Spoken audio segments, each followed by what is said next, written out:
excuses and more excuses. Good evening, everyone. Good evening. Madam Toastmaster Misha was attempted an advanced project, an entertaining speech.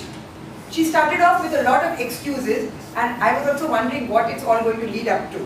It started off on a very humorous note, I must say, with the cat and the dog dying in the neighbor's house, and the excuses that came were really many.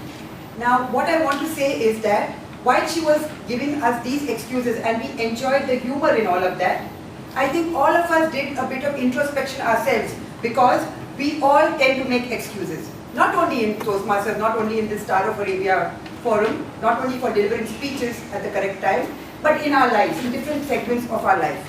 And so that was a hard-hitting message, despite being an entertaining kind of a speech. The message that came across was very good.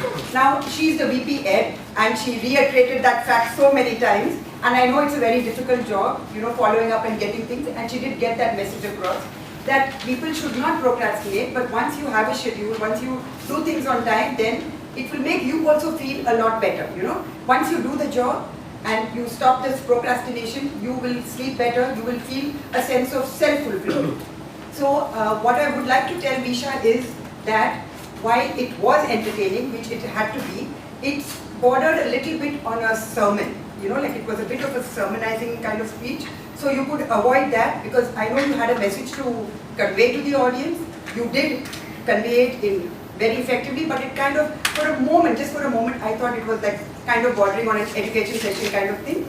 So you could avoid that, and you gave very good examples. I think everybody could connect with these excuses, especially the mother-in-law one. I think we all connect with that, and it brought a lot of humor into the speech, so that was very good.